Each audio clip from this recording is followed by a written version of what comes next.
Question à propos des dinosaures dans la Bible.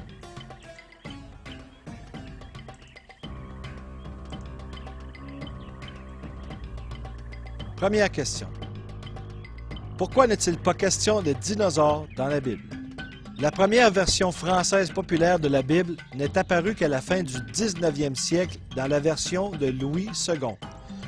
Le mot dinosaure n'a cependant été inventé qu'en 1841.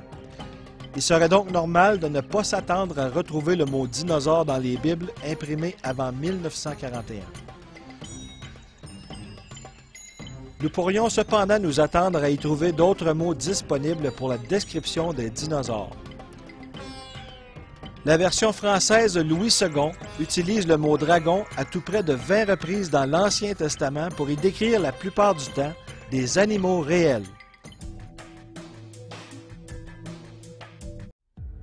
Et c'est ici la vie éternelle qu'ils te connaissent, seul vrai Dieu et celui que tu as envoyé, Jésus-Christ, en Jean 17,3.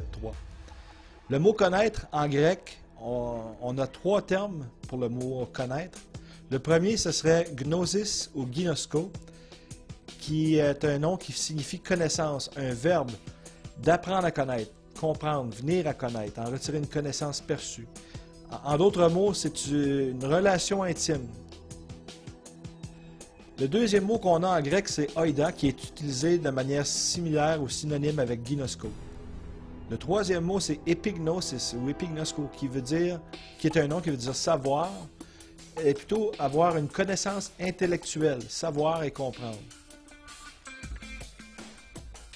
Il est donc possible de savoir des choses sur quelqu'un sans vraiment connaître cette personne. Jésus-Christ doit devenir le pont entre le cœur et la raison pour que nous puissions le connaître, et les êtres humains sont donc appelés à l'inviter à devenir maître et seigneur dans leur cœur et dans leur vie.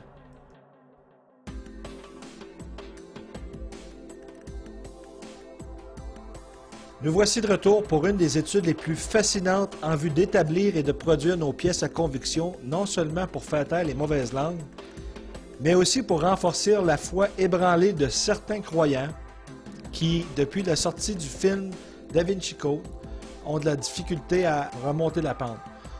On va s'apercevoir que le fardeau de la preuve est bien plus en faveur du Christ et du christianisme. On vient vers le Seigneur par la foi, mais par la suite, il se charge de nous fournir toutes les preuves tangibles de son existence, mais aussi de sa résurrection. Alors faisons maintenant un voyage dans le temps pour se rendre au vrai mont Sinaï qui est vraiment en Arabie Saoudite. Si on en juge par ces photos, mais aussi par les mesures de sécurité qui entourent le site, apparemment à la base du rocher fendu, il y aurait des traces d'érosion très marquées, ce qui pourrait fort bien être le rocher fendu par Moïse. Mais si on remarque bien, le dessus de la montagne est calciné. Je vous encourage donc à fouiller davantage cette piste car les Saoudiens ont pris les grands moyens pour empêcher bien des chercheurs de visiter ce site intéressant. En passant, le verset qui parle de ce mont-là, qui est situé en Arabie Saoudite, se trouve dans le livre des Galates au chapitre 4, verset 25. Première partie, section numéro 2, pièces à conviction.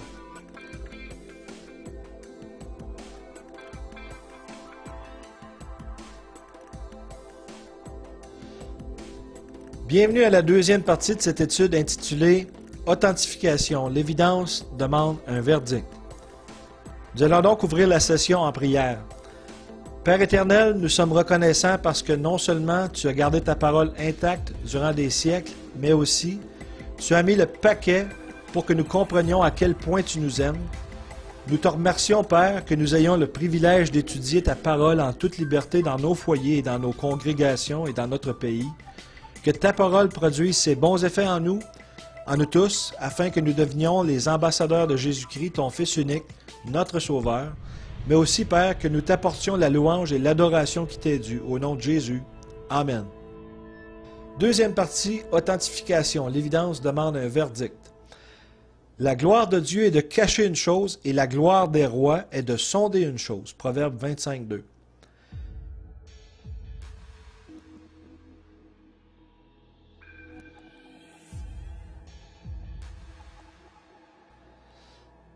Deuxième partie, section numéro 2, autorité scripturale et surnaturelle établie.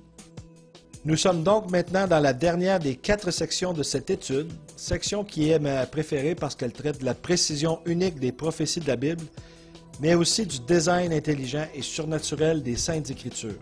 Aucun être humain ou même aucun groupe d'êtres humains, aussi intelligents soient-ils, n'auraient pu, ne peuvent pas et ne pourront jamais, même avec l'aide d'ordinateurs modernes super puissants, arriver à concocter un système messager intègre et intégré tel que celui de la Bible.